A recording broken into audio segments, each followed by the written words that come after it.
besar bagi kami. Sebab kalau bukan pengorbananmu, kalau bukan karya Tuhan yang besar di kayu salib, Tuhan, maka binasalah kehidupan kami. Olehnya itu Tuhan, kami merindukan firman-Mu selalu. Kami merindukan kebenaran-Mu Tuhan, yang akan terus membawa kami di dalam kehendak-Mu Bapa. Allah Roh Kudus, urapan-Mu turun atas hamba-Mu, kuasai seluruh kehidupan kami, hati, pikiran, panca indera kami Tuhan. Dan biarlah kami boleh terfokus di dalam firman-Mu, terlebih kami boleh mengerti dan melakukannya dalam setiap hidup kami. Di dalam nama Tuhan Yesus Kristus kami sambut firman-Mu. Haleluya, haleluya, amin. Salam sejahtera dalam kasih Tuhan kita Yesus Kristus. Shalom. Haleluya. Mari kasih dalam Tuhan kita siapkan hati kita di dalam kita menyambut kebenaran firman Tuhan yang akan terus membawa kita semakin mengerti apa yang merupakan kehendak Tuhan dalam kehidupan kita. Kita melihat lebih jauh Keluaran pasalnya yang ke-40. Ya. Setelah kita melihat bahwa 3 hal yang ada di dalam ruangan suci, ya 3 komponen utama, 3 alat. Yang pertama adalah meja roti, sajian yang kedua adalah pelita emas, dan yang ketiga adalah mezbah dupa. Kasih dalam Tuhan. Dan kita melihat di sana Keluaran pasalnya yang ke-40. Ya, kita ayatnya yang kelima, kau taruhlah, ayat yang keempat, mulai kau bawalah ke dalamnya meja dan taruhlah di atasnya perkakas menurut susunannya. Ya, jadi kau bawalah ke dalamnya, artinya maksudnya ke dalam ruangan suci. Ya, itu kau bawalah ke dalamnya, ke ruangan suci. Berarti ruangan kudus, bukan ruangan maha kudus. Ada perbedaan. Ruangan maha kudus itu yang ada di sana adalah tabut perjanjian atau peti perjanjian. Tapi kalau di ruangan suci ada 3 alat, 3 komponen utama. Yang pertama adalah meja, dan taruhlah di atas perkakas menurut susunannya, menunjuk pada roti. Kemudian kau bawalah ke dalamnya katil, dan kau pasanglah lampunya di atasnya. Iya, yang kedua adalah kandil atau pelita emas. Kau taruhlah di dalamnya juga kandil atau menorah atau saudara pelita emas, dan di situ dikatakan kau pasang lampu-lampunya. Jadi di dalam pembangunan tabernakel itu, ketika kasih dalam Tuhan itu ditaruh lampu-lampunya, pelita emasnya itu komplit, saudara sekalian, itu sekalian ditaruh lampu-lampunya. Kau pasang lampu-lampunya di atasnya, ya, karena itu memang adalah sebuah saudara sekalian kelengkapan, sama seperti meja roti tadi. Ya, di situ dikatakan kau bawalah ke dalamnya meja dan taruhlah di atasnya perkakas. Nah, menurut susunannya. Jadi meja roti itu saudara sekalian tidak berarti begitu ada meja langsung ditaruh rotinya, tidak ada bakinya. Ya, kemudian ada baki, kemudian ada perkakas-perkakasnya. Kemudian disusun roti di atas baki itu, kemudian ada juga ceker di atas roti itu, ada ceker dan ada dupa, saudara sekalian. Jadi itu susunannya harus lengkap, tidak harus sembarangan, tetapi harus teratur. Di situ dikatakan perkakas menurut susunan. Sebab ini sudah pembangunan. Saudara sekalian, sudah proses pembangunan tabernakel. Jadi bukan lagi pembuatan, saudara sekalian, tetapi sudah penyusunan. Sudah proses penyusunan, pembangunan.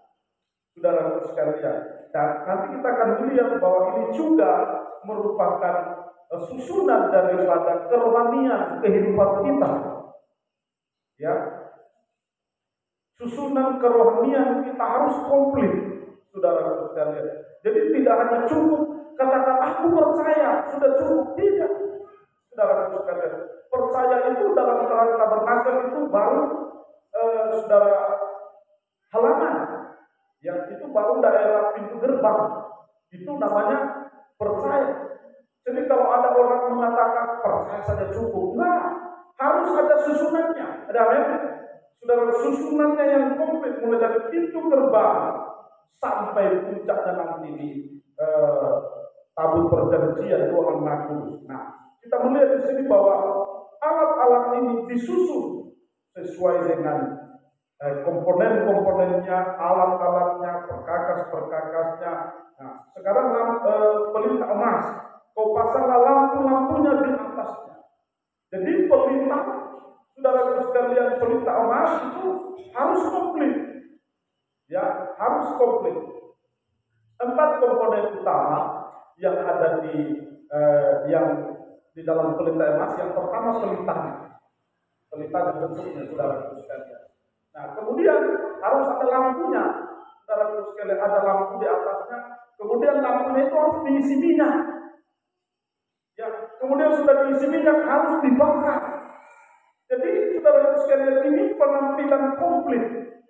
Penampilan komplit di dalam tabernakel. Nah, tabernakel itu hidup kita. Nah, begitu juga di dalam penampilan kita sebagai anak Tuhan.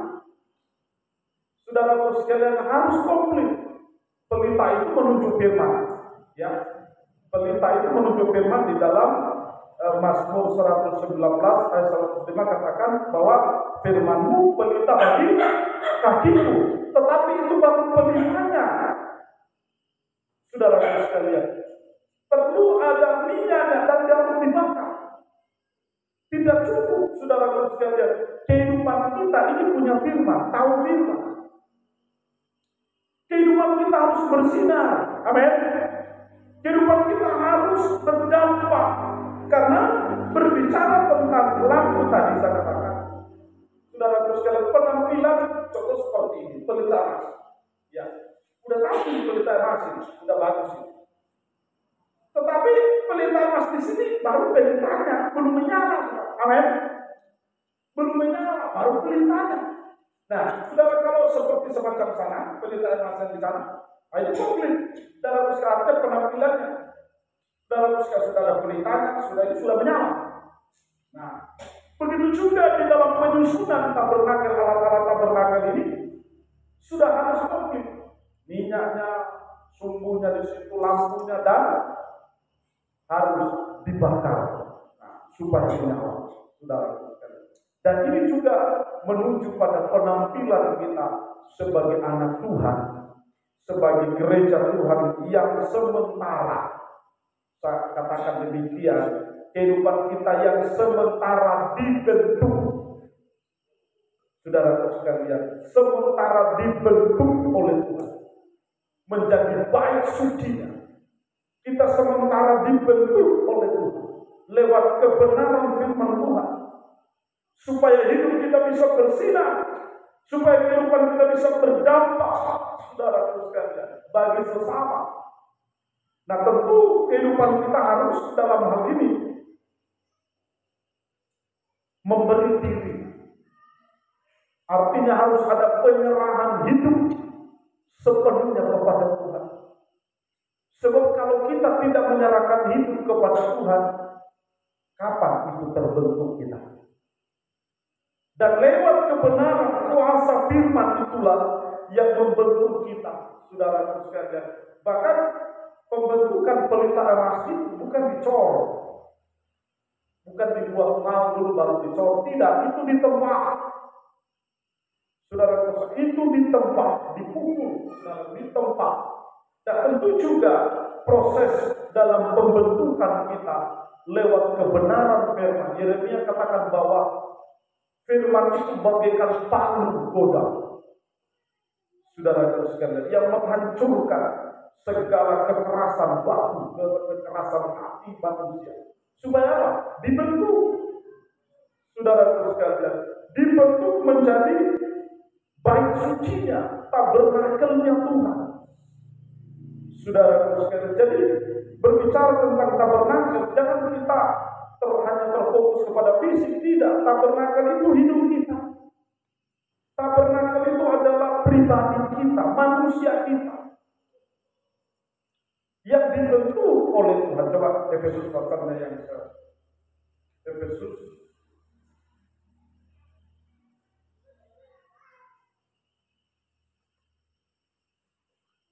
Efesus pasalnya yang ke-2 ayat 21. Efesus 2 ayat 21 sampai 22. Di dalam Dia tumbuh seluruh bangunan. Di dalam Dia, artinya di dalam Yesus.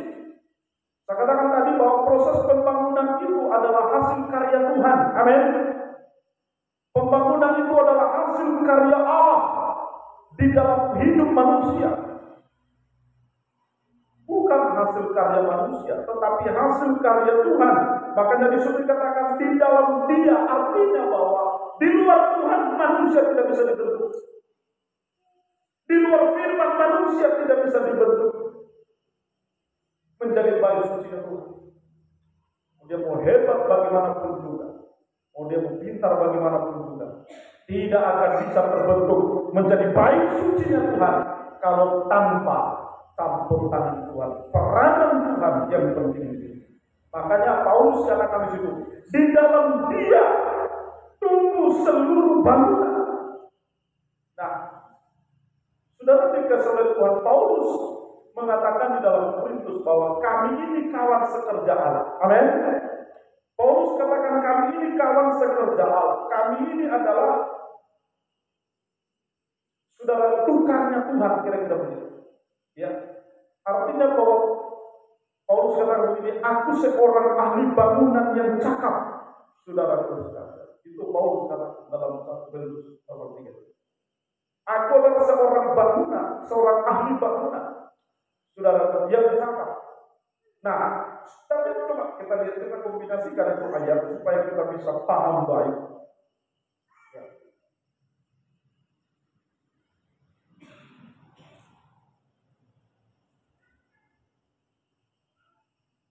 1 Korintus 3 ayatnya yang ke-10. Ayat 9 dulu. Ayat 9. 1 Korintus 3 ayat 9. 1 Korintus 3 ayat 9. Karena kami adalah kawan sekerja Allah. Nah, kami adalah kawan sekerja Allah. Tetapi nanti kita akan melihat bukan berarti Paulus suci. Paulus sebagai peranan penting Allah. Ada amin? Pribadi Allah. Nah, terus lanjut. Kamu adalah ladang Tuhan. Kamu adalah ladang Allah. Bangunan Allah. Bangunan Allah. Ayat 10. Sesuai dengan kasih karunia Allah. Jadi sesuai dengan kasih karunia Allah. Terus yang Dia anugerahkan kepada yang dianugerahkan kepada Paulus, maksudnya terus aku sebagai seorang ahli bangunan yang cakap. Aku sebagai ahli bangunan. Tetapi garis bawahi bukan kata Paulusnya, karena dia katakan berdasarkan kasih karunia. Ya bukan kata Paulusnya, tetapi berdasarkan kasih karunia Allah yang Dia memberikan kepada aku. Aku menjadi seorang ahli bangunan yang cakap, terus telah meletakkan dasar, ya, dan orang lain membangun terus di atas. Garis bawahi, Paulus tidak, saudara sekalian, menampilkan dirinya sebagai manusia yang super, rasul yang tersohor yang dipakai Tuhan. Dia katakan aku meletakkan dasar, tetapi ada orang yang membangun di atasnya. Amin. Rasul-rasul yang lain juga berkontribusi. Rasul-rasul yang lain juga ambil. Karena tidak selamanya Paulus di Korintus. Tidak selamanya Paulus ada jemaat Korintus. Ada waktunya dia akan estafetkan pelayanan itu kepada hamba-hamba Tuhan, Timotius, Titus, Filemon. Itu anak-anak muda yang dididik oleh Paulus. Untuk apa? Meneruskan, mengestafetkan keseluruhan perkembangan pelayanan yang ada di Korintus berdasarkan kasih karunia. Nah, maksudnya yang saya katakan di sana bahwa di dalam kembali dalam Efesus tadi, dia katakan Paulus kembali di sini menekankan bahwa di dalam dia, lagi ayat yang ke-21, Di dalam dia tumbuh seluruh bangunan. di dalam dia tumbuh seluruh bangunan. Artinya bukan di dalam Paulus, amin. Bukan di dalam Petrus, di dalam Yohanes, di dalam rasul-rasul yang lain, enggak. Karena di dalam dia, saudara sekalian, sentral dari pembangunan tabernakel itu Yesus. Sentral dari pembangunan tubuh Kristus itu adalah pribadi Allah di dalam Yesus. Bukan manusia, bukan hamba Tuhan. Tidak. Saudara sekalian, tetapi sentralnya. Makanya disitu dikatakan dengan Kristus sebagai batu penjuru, batu utama, patron, saudara teladan, saudara sekalian, utama. Berdasarkan disitu dikatakan yang dibangun di atas dasar pengajaran rasul dan pengajaran para nabi, tetapi Kristus sebagai teladan, batu penjuru utamanya Yesus. Bukan rasul-rasul, saudara sekalian. Tidak.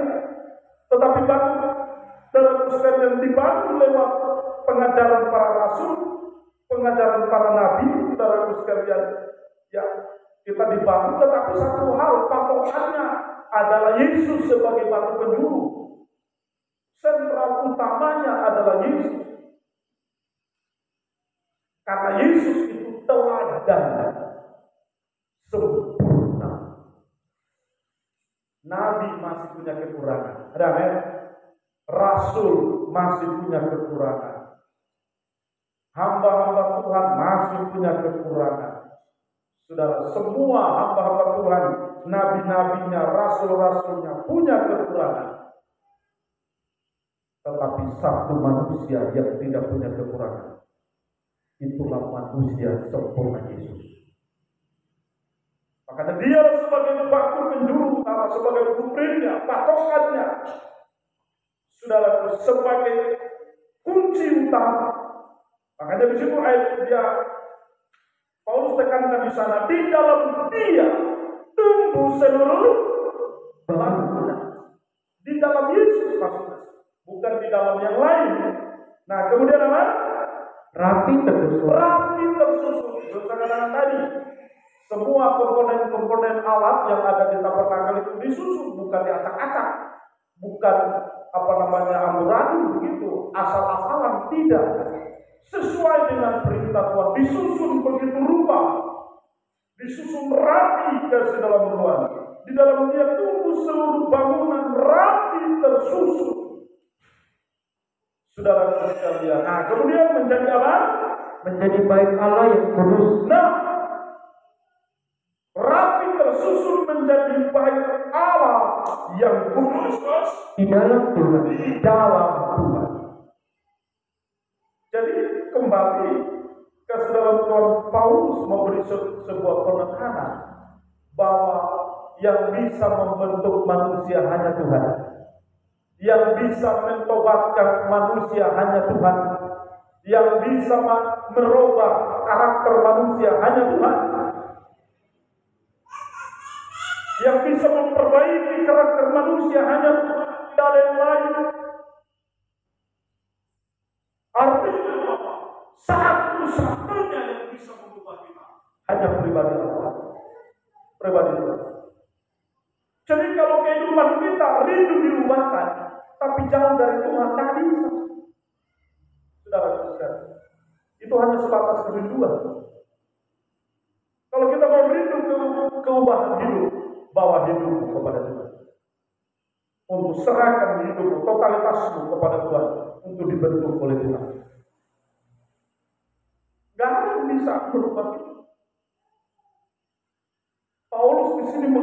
jemaat Efesus supaya bersentral hanya kepada satu pribadi di dalam pribadi Yesus.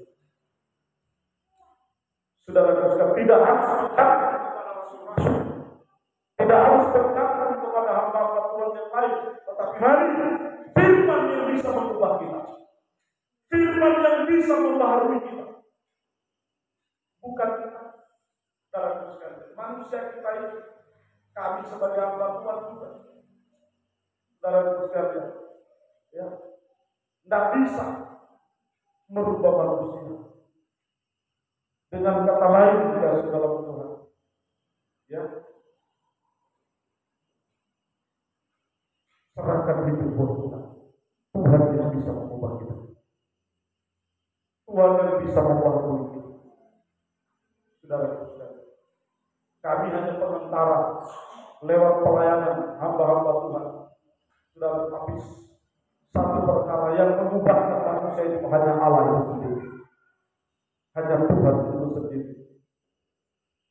Saudara-saudara, bukan manusia. Ya, itu dikatakan. Ya.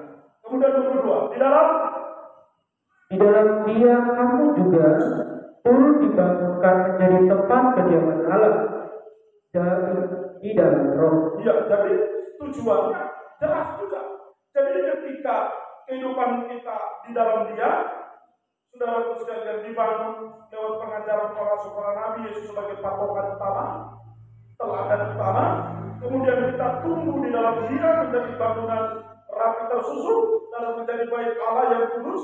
Kemudian saudara sekalian, di dalam Dia kamu juga turut dibangunkan menjadi tempat kediaman. Artinya bahwa tujuan akhir, goal dari semuanya itu Allah Dia. Amin. Akhir dari rancangan Tuhan itu supaya Tuhan diami di bangunan. Kalau Tuhan tidak diami di bangunan, saudara. Jadi benar di dalam Roma, coba kita baca Roma pasalnya yang ke 10, coba kita baca Roma pasalnya yang ke 11, maafkan, Roma 11. Roma pasal 11 ayat 36. Sebab segala sesuatu adalah dari Dia, Ya. dan oleh Dia, dan kepada Dia. Terus, Bagi Dialah kemuliaan sampai selama-lamanya. amin. Ini surat Paulus kepada sidang jemaat di Roma. Sebab segala sesuatu adalah dari Dia, dari Yesus, bukan dari Paulus. Semuanya dari Yesus, oleh Dia, oleh Yesus, semuanya, dan hanya kepada Dia. Dan kemudian setelah selesai, kemuliaan juga hanya untuk Bapa. Oh, saudara, luar biasa surat Paulus berikan sebuah penekanan bagi kita bahwa semuanya hanya karena campur tangan Tuhan. Semua oleh karena anugerah. Saudara, meskipun rasul-rasul itu hebat, dipakai Tuhan luar biasa, ya, seperti Paulus, Kefas atau Petrus, saudara sekalian, Thomas, ya, 12 rasul itu dipakai Tuhan hebat. Tetapi satu perkara, saudara, Paulus memberikan sebuah penekanan. Kita harus menyadari bahwa semuanya itu dari Dia, oleh Dia, dan kepada Dia, dan kemuliaan hanya bagi Dia. Nah, kita kembali, saudara-saudara sekalian, melihat pelita emas tadi di dalam Keluaran pasal yang ke-40. Keluaran pasal yang ke-40. Jadi ketika kau bawalah kandil ke dalamnya dan kau pasanglah lampu-lampunya di atas. Nah, kemudian ayatnya yang ini berbicara tentang Roh Kudus. Nah, kemudian ayatnya yang kelima, kau taruhlah mezbah emas untuk membakar ukupan di depan tabut hukum. Nah, yang ketiga, komponen alat yang ketiga yang ada di ruangan suci adalah mezbah dupa emas. Nah, ini yang minggu lalu dalam Tuhan kita bahas bersama. Nah, mezbah dupa emas itu berbicara tentang kasih, ya, berbicara tentang kasih yang merupakan sentral daripada semua yang dikerjakan itu adalah kasih. Jadi kalau tanpa kasih, semua sia-sia. Saudara sekalian, jadi kita kaitkan ini nanti di dalam kebenaran firman Tuhan berbicara tentang mezbah emas, mezbah dupa.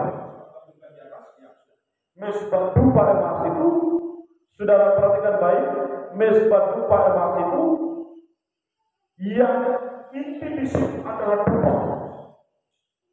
Saudara perhatikan baik, yang inti di situ adalah dupa. Kalau di dalam meja roti sajian, inti di situ adalah roti, itu firman.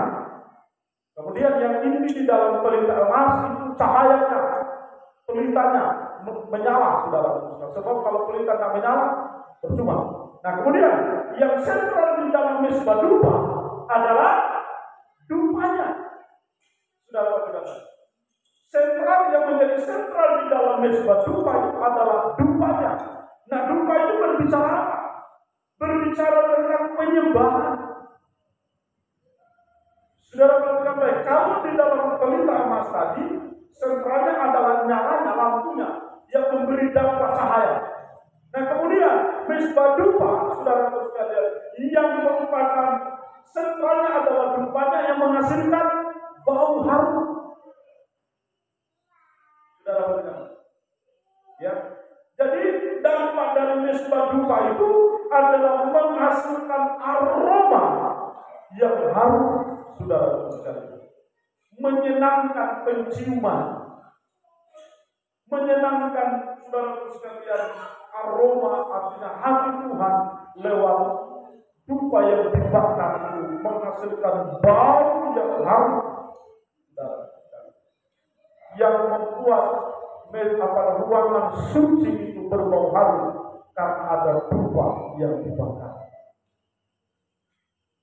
Nah, tadi saudara sekalian, bahwa mezbah dupa itu adalah bagian dari tabernakel.